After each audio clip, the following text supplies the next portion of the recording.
তুমি চিন্তা করো না, ওই কাব্য যেহেতু একবার অনুলেখাকে খোঁজার দায়িত্ব নিয়েছে, তাহলে মেয়ে আমার পৃথিবীর যে প্রান্তেই থাকুক না কেন, কাব্য ওকে খুঁজে আনবেই। তখন না হয় মেয়েকে আমি নিজের বাড়িতেই নিয়ে আসবো। নিমুর কথা শুনে একটু শান্ত হয় সাহেব। রাহার মা জোর করে কাব্যকে নিজেদের বাড়িতে নিয়ে আসে। অনুলেখাও এসেছে সাথে। রাহার মা তো মহা খুশি, কারণ তিনি কাব্যর কথা অনেক আগে থেকেই শুনছে। রাহার মা রুহি বেগমকে সরি রাহার মা রুহি বেগম কাব্যকে নিজেদের বাড়িতে আনতে পেরে মহা খুশি। বাড়িতে আসতেই রুহি বেগম রাহাকে উদ্দেশ্য করে বলল, ছেলেটা ক্লান্ত, ওকে অনুর রুমটা দেখিয়ে দে, একটু বিশ্রাম নিক। কাব্য বারণ করে বলল। আমাকে কি রাতে এখানেই থাকতে হবে? রুহি বেগম থমথমে কণ্ঠে বলল, শুধু আজ রাত নয়, আগামী কয়েকদিন তুমি এখানেই থাকবে। তুমি তোমার পরিবারকে কল করে বলে দিতে পারো। রুহি বেগমের কথা শুনে কাব্য অসহায় কণ্ঠে অনুলেখার দিকে তাকায়। কাব্য বলল, আমার একটা শর্ত ছিল। রুহি বেগম বলল। কি শর্ত? কাব্য বলল, সেই কবে অনুর সাথে বিয়ে হয়েছে আমার কিছু মনে নেই, শুধু মনে আছে অনুর সাথে আমার বিয়ে হয়েছে। আর অনুও তখন অনেক ছোট ছিল, তাই আমি চাই আরেকবার বিয়েটা করে নেই, যেহেতু একই রুমে থাকতে হবে। যদি অনু চায় তবে। কাব্যর কথা শুনে মিটমিট করে হাঁটছে রুহি বেগম। অনুলেখা বলল, আমি সাইফকে বিয়ে করতে চাই না। আপনার সাথে যেহেতু বিয়েটা হয়েই গেছে, তাহলে আর কি, আমি এই নিয়তিটা মেনে নেয়ার চেষ্টা করব। অনুলেখার কথা শুনে খুশিতে আত্মহারা পরে রাহা নিহান। রাহার বাবা বলল, আলহামদুলিল্লাহ, আমি তাহলে একজন হুজুরকে ডেকে নিয়ে আসি। বলেই রাহার বাবা বাসা থেকে বেরিয়ে পড়লো। এখন রাত প্রায় 11:30 বাজে। কাব্য প্লাস অনুলেখার বিয়ে পড়ানো শেষ বেশ কিছুক্ষণ আগে। কাব্য ড্রয়িং রুমে সোফায় বসে আছে। অনুলেখা অদূরে একটা পিলারের সাথে হেলান দিয়ে দাঁড়িয়ে। রাহার বাবা মা তাদের রুমে চলে যায় বিয়ে শেষ হওয়ার পর। আর রাহা আর নিহান মিলে অনুলেখার কাব্যের জন্য রুম সাজাচ্ছে। অনুলেখা যদিও বারণ করেছে এসব না করতে, তবে এই বাদর রাহা আর নিহানকে কে আটকাতে রাখতে পারে। তাই তারা দুজন লেগে পড়েছে রুম সাজাতে। আর অনুলেখা সোফায় বসা শ্যাম সুন্দর পুরুষটির পানে ভয়ার্থ চোখে তাকিয়ে আছে। রুম সাজাতে সাজাতে প্রায় রাত 12টা বেজে যায়। রাহা নিহান রুম থেকে বের হয়ে ড্রয়িং রুমে আসে। নিহান কাব্যের হাত ধরে, আর রেহা অনুলেখার হাত ধরে তাদেরকে রুমের দিকে নিয়ে যায়। রাহা আর নিহান অনুলেখা প্লাস কাব্যকে রুমের ভিতরে দিয়ে নিজেদের রুমে চলে যায়। রাহা নিহান চলে যেতে কাব্য রুমের দরজা আটকে দেয়। অনুলেখা সেদিকে ভয়ার্থ নজরে তাকিয়ে আছে। রাত যত গভীর হচ্ছে, অনুলেখার ভয় তত গাঢ় হচ্ছে। কাব্য বেলকুনিতে দাঁড়িয়ে আছে, আর অনুলেখা ফুলে সজ্জিত বিছানায় বসে আছে। লাল টুকটুকে বেনারসি শাড়ি, সাথে অল্প একটু সাজ, এতে যেন অনুলেখার দিক থেকে চোখ ফেরানো যাচ্ছে না। বেচারা অনুলেখার ভয়কে দ্বিগুণ করে দিতে বাধ্য কাব্য বেলকুনি থেকে রুমে এসে অনুলেখার পাশে বসে। অনুলেখা একটু নড়ে চড়ে বসে তা দেখে কাব্য শুধালো, শেষমেশ তো একটা মাস্তান ছেলেকে বিয়ে করলি অনু, তাহলে শুধু শুধু কেন আমাকে এত কষ্ট দিলি? অনুলেখা শান্ত কণ্ঠে বলল, সব সময় সবাই যা চায় তা কি আর পায় নাকি? পাই তো, এই যে আমি তোকে পেয়েছি। অনুলেখা কিছু বলল না, সে চুপ করে মাথায় ঘোমটা দিয়ে বসে আছে। কাব্য অনুলেখার দিকে ফিরে বসে। সে সযত্নে অনুলেখার মাথা থেকে ঘোমটাটা সরিয়ে দিয়ে বলল, তোর ওই লাজুক নিরীহ গোছের মুখটাই তো আমাকে পাগল করেছে। এরকম লজ্জা পাচ্ছিস কেন? আমাকে কি মেরে ফেলার জন্য নীল নকশা এঁকেছিস নাকি? অনুলেখা দাঁত কিরমির করে বিড়বিড় করে বলল। পারলে তো সেই কবেই মেরে ফেলতাম। কাব্য ভ্রুকুচকে তাকায়, তবুও মুখে কিছু বলল না। অনুলেখার সহাস্যে কথা ঘুরিয়ে বলল, আম্মু নিশ্চয়ই আমার জন্য অনেক চিন্তা করছে। আম্মুকে একটা কল করা উচিত। অনুলেখার মুখে এসব কথা শুনে কাব্য বিরক্তিকর নজরে তার দিকে তাকায়। রুষ্টস্বরে বলল, নিজের ভালো বোঝ অনু, ফুপি কিন্তু তোর ভালো চায় না। উনি সব সময় নিজের স্বার্থের জন্য সব কিছু করেছে, তোকে ব্যবহার করেও তাই করতে চায়। কাব্যর কথা শুনে আকস্মিক রেগে যায় অনু। সে রেগে বলল, মা মাই হয়, মায়ের মতো কেউ হয় না। উনি আমার ভালোর জন্যই সবকিছু করেন। কাব্য রেগে যায় অনু কথা শুনে। সে রেগে অনুর দুই বাহু চেপে ধরে বলল, মেয়ের বর থাকতেও মেয়েকে অন্য পুরুষের সাথে মিট করার জন্য পাঠায়। সে ছেলেটা আদৌ ভালো না খারাপ সেসব বিবেচনা না করেই মেয়েকে একা পাঠিয়ে দেয়। এসব কেয়ারলেস মায়েদের জন্যই তো আজ নিজেদের সন্তানরা নিরাপদ নয়। অনুলেখা ব্যথায় কুকড়ে ওঠে। সে বলল, ছাড়ুন, ব্যথা লাগছে। কাব্য অনুলেখাকে ছেড়ে দেয়, কিন্তু তার রাগ কমলো না। সে রাগে বিছানার একপাশে থাকা টি টেবিলের উপর রাখা পানির গ্লাসটা নিচে ছুঁড়ে মারে। অনুলেখা ভয়ে চোখ বন্ধ করে ফেলে। কাব্য বিছানার একপাশে বসে রাগে ফুঁসছে। অনুলেখা বিছানা থেকে নেমে বেলকনিতে যেতে নিতেই ভাঙা কাছে পা কেটে যায় তার। বেখেয়ালি ভাবে সে যেতে নেয়। এদিকে গ্লাসের টুকরো সব যে ফ্লোরে পড়েছিল সেদিকে নজর ছিল না অনুলেখার। তার পায়ে কাজ ঢুকতে ব্যথায় চিৎকার দিয়ে উঠেছে। অনুলেখা পা ধরে নিচে বসে পড়ে। কাব্যর দৃষ্টি অনুলেখার দিকে যেতেই সে হতভম্ব হয়ে যায়। কোথায় তার রাগ, কোথায় তার অভিমান? এসব ভুলে কাব্য দৌড়ে গিয়ে অনুলেখাকে কোলে তুলে বিছানায় বসায়। অনুলেখার পা থেকে সযত্নে কাচের টুকরো বের করে দেয় কাব্য। অনুলেখা ব্যথায় কান্না করে যাচ্ছে। কাব্য ফার্স্ট এইড বক্স খুঁজে অনুলেখার পা ব্যান্ডেজ করে দেয়। অনুলেখা পুরোটা সময় নীরব চোখের জল ফেলে কাটিয়ে দেয়। কাব্য নিজেও প্রচুর অপরাধ বোধ করছে। সে অনুলেখাকে বিছানায় বসিয়ে দেয়। তারপর সে নিচে পড়ে থাকা কাচের টুকরোগুলো একপাশে জড়ো করে রাখে। রাত তখন প্রায় 1:30 বাজে। অনুলেখা কাব্য কারো চোখে ঘুম নেয়। কাব্য বিছানায় হেলান দিয়ে বসে আছে আর অনুলেখা শুয়ে আছে।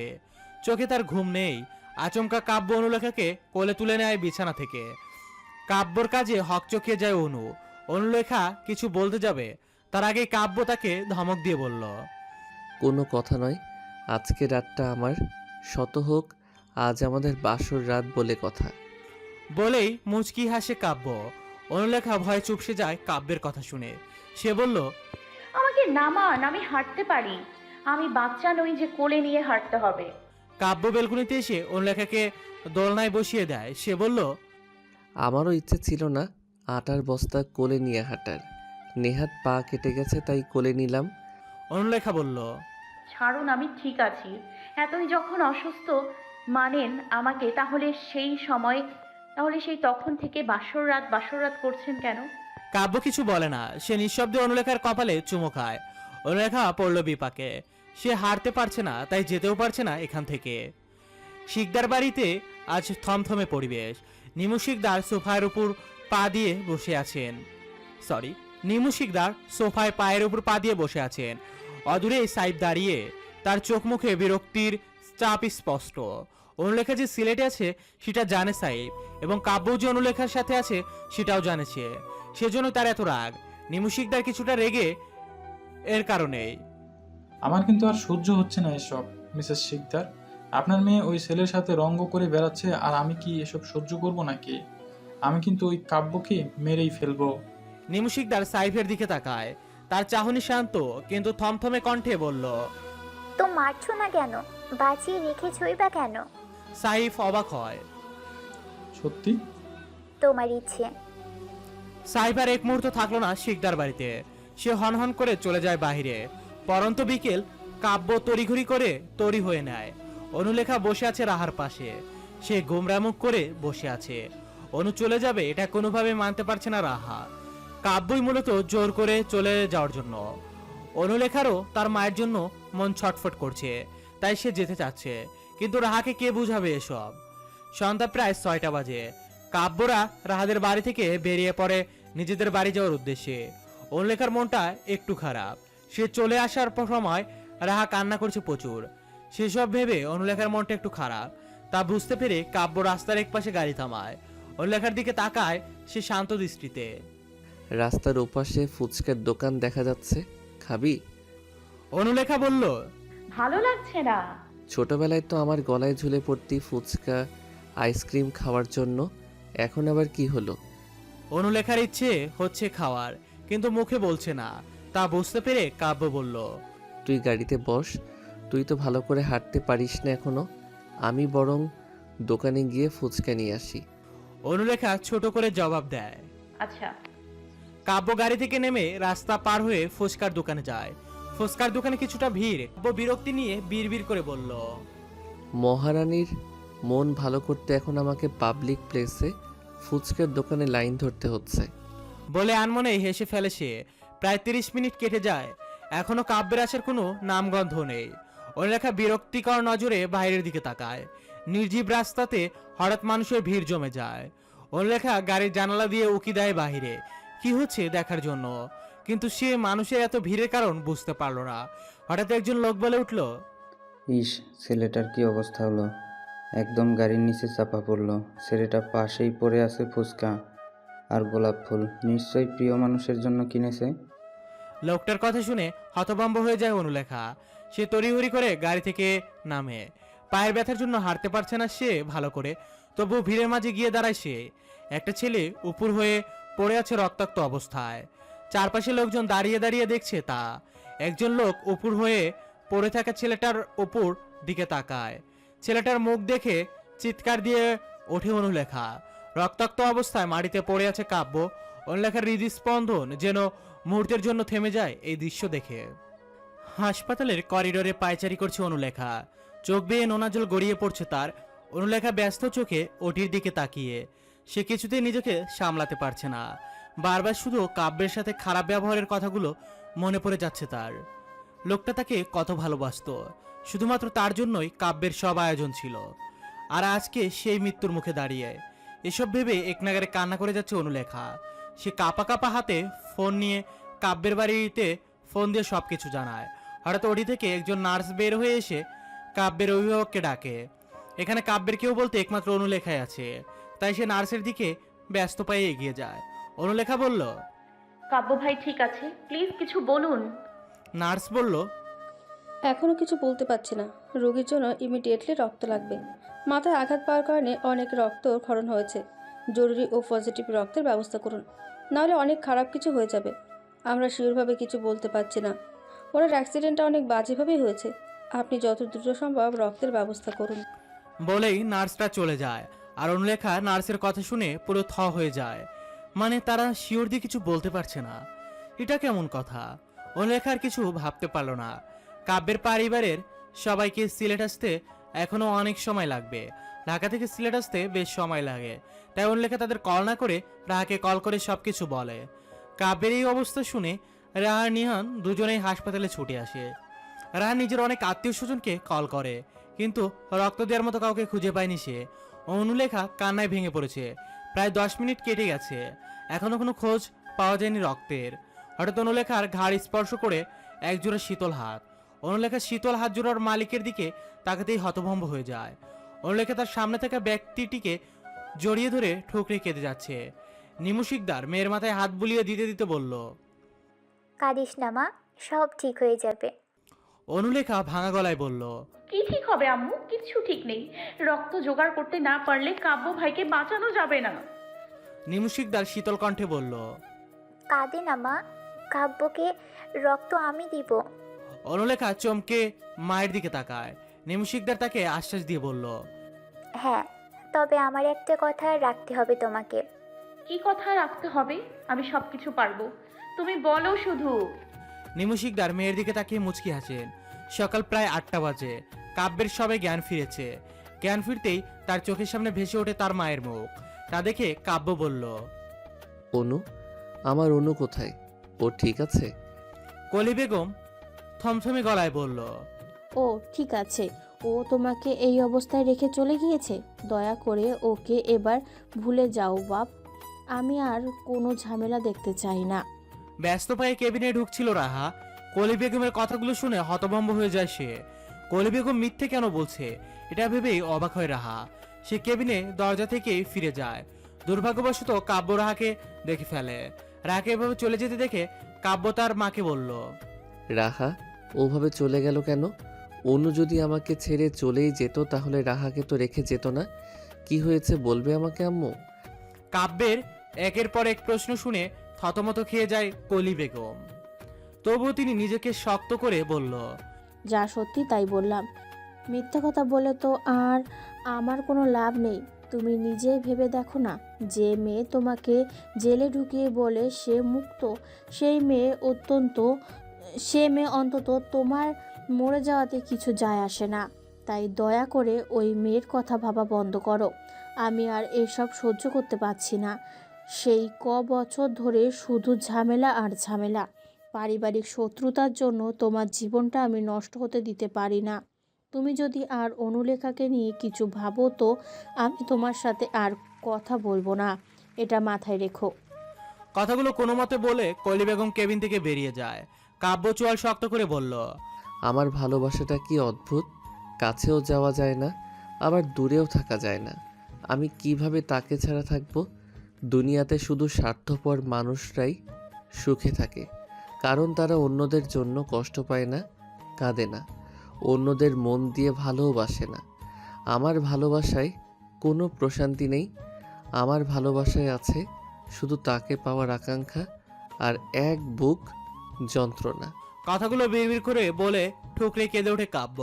সে চিৎকার দিয়ে বলল, এতটা অবহেলা করবি জানলে ভালোবাসি যে তোকে, তা কখনো প্রকাশ করতাম না অনু, কখনো না। বলেই কাব্য চিৎকার দিয়ে কাঁদতে থাকে। কাব্যকে এরকম পাগলামি করতে দেখে নার্সরা দৌড়ে আসে কেবিনে। পরন্ত বিকেল, অনুলেখার বারান্দায় দোলনাতে বসে আছে। চুলগুলো এলোমেলো হয়ে বাতাসে উঠছে, তার চোখ মুখ ফুলে আছে কান্না করার ফলে। অনুলেখা বিষণ্ণ চোখে আকাশের দিকে তাকিয়ে, সূর্য প্রায় ডুবুডুবু। অনুলেখা আকাশের পানে উদাস দৃষ্টিতে তাকিয়ে বলল, আমি কেন শেষ মুহূর্তে এসে আপনার মায়ায় পড়লাম কাব্য? কি হবে আমার? আমি তো চাইনি আপনাকে, তবে কেন ভালোবাসলেন আমায়? এই শহরে পূর্ণতার সংখ্যার চেয়ে যে অপূর্ণতার সংখ্যা বেশি, সেই পূর্ণতার জুটিদের মাঝে যে আমি আর আপনি সবার প্রথমে। কি হবে আমার? কি হবেই বা আমার আর আপনার এই অসমাপ্ত প্রণয়ের? কি হবে? কথাগুলো চিৎকার দিয়ে বলে অনুলেখা। সে পাগলের মতো কান্না করতে থাকে। নেমু শিকদার মেয়ের পেছনে এসে দাঁড়ান। তিনি মেয়ের মাথায় সযত্নে হাত বুলিয়ে দিতে দিতে বলল, কাঁদে না মা, ধৈর্য ধরো, সব ঠিক হয়ে যাবে। অনুরেখা মাকে জড়িয়ে ধরে ঠুকরে কেটে যাচ্ছে। সে বলল, আমি ঠিক আছে আম্মু, আমি আর কারোর কথা ভাববো না, আই প্রমিস। নেমু শিকদার বলল, জানো মা, আমি আমার নিজের মায়ের পরিবার কম কষ্টে ত্যাগ করিনি। ওদের উপর দিয়ে যেমন দেখছো, ওরা কিন্তু মোটেও তেমন নয়। তুমি আর কাউকে বিয়ে করতে হবে না। আমি তোমাকে এতদিন বিয়ের জন্য চাপ দিয়েছি কাব্যর সব পাগলামি দেখে। ও তোমাকে অনেক ভালোবাসে, সেটা আমি জানি। ওর যে কোনো দোষ নেই এটাও আমি জানি। তবে কিছু ক্ষেত্রে নির্দোষ মানুষকেও দোষীর ভাগীদার হতে হয়। তার মধ্যে হয়তো কাব্য একজন। অনুলেখা বলল, উনি নির্দোষ আম্মু, তবে আমি এতদিন ওনাকে ভুল বুঝে গেছি। এই কষ্ট আমি কোথায় রাখবো? বাকি কোনো কিছু নিয়ে আমার কোনো আফসোস নেই যে আম্মু। নেমু শিকদার মেয়ের মাথায় সযত্নে হাত বুলিয়ে দিয়ে বলল, চিন্তা করো না, সব ঠিক হয়ে যাবে। আল্লাহ তোমার কপালে যদি কাব্যকে রেখে থাকে তো সে তোমার জীবনসঙ্গী হবে। তবে তুমি কোনো সিন ক্রিয়েট করবে না। এখন একটু শান্ত থাকো, ওদের কিছু বুঝতে দেওয়া যাবে না। অনুলেখা মায়ের কথায় কিছু বলল না, শুধু চুপটি করে মায়ের কোলে মাথা রেখে শুয়ে আছে। 3 দিন কেটে যায়। কাব্য এখন কিছুটা সুস্থ। আজ অনুলেখার সাথে 4 দিন দেখা হয় না কাব্যের। কাব্য উদাস হয়ে বেলকুনিতে দাঁড়িয়ে আছে। মনে তার নানান চিন্তা, কিছুতেই সে শান্তি পাচ্ছে না। বারবার শুধু অনুলেখার কথা মনে পড়ছে তার। হঠাৎ বেলকুনিতে কাব্যের কাজী নিথা প্রবেশ করে। সে কাব্যর হাত ধরে টানতে টানতে বলল, ভাইয়া নিচে চলো, নিচে চলো, তোমার জন্য একটা সারপ্রাইজ আছে। কাব্য বিরক্তিকর নজরে ইথার দিকে তাকায়। সে হিয়ালি কণ্ঠে শোধালো, ভালো লাগছে না, যা এখন। ইথা তখনও ঠায় দাঁড়িয়ে। সে এক পাও না নড়ে ফের বলল, তুমি চলো বলছি। কাব্য এবার কিছুটা রেগে যায়। সেই তাকে একটা ধমক দিয়ে বলল, তোকে না আমি যেতে বলেছি, তারপরও বারবার কেন বিরক্ত করছিস? কাব্যের ধমক খেয়ে কান্না করে দেয় ইথা। সে ফুপিয়ে ফুপিয়ে বলল, তুমি খুব খারাপ কাব্য ভাইয়া, অনু আপু তোমাকে ডেকে দিতে বলেছে, তাই আমি এখানে এসেছি, না হলে আমি এখানে আসতামই না। বলে ইথা কান্না করতে করতে বেলকুনি ছেড়ে চলে যায়। এদিকে অনুলেখা কাব্যকে ডেকেছে শুনে সে হতভম্ব। সে কারণ অনুলেখা তাদের বাড়িতে নেই। তাহলে কাব্যর এক মুহূর্ত চিন্তা করতে পারল না। সে নিজের রুম ছেড়ে সোজা ড্রয়িং রুমে চলে আসে। অনুলেখা ড্রয়িং রুমের একপাশে জড়সড় হয়ে দাঁড়িয়ে আছে। কাব্য ড্রয়িং রুমে আসতেই অনুলেখা কিছুটা নড়ে চড়ে দাঁড়ায়। কাব্য সোজা অনুলেখার সামনে এসে ঠোঁটে হাসি বজায় রেখে বলল, আমি জানতাম তুই ফিরে আসবি অনু, আমি জানতাম, কারণ আমার ভালোবাসাটা এভাবে হেরে যেতে পারে না, সেটা জানি আমি। কাব্যের কথা শুনে অনুলেখার মুখটা চুপসে যায়। সে আমতা আমতা করে বলল, আপনি যা ভাবছেন তা নয় কাব্য ভাই। অনুলেখার কথা শুনে কপাল কুঁচকে যায় কাব্যের। সে বলল,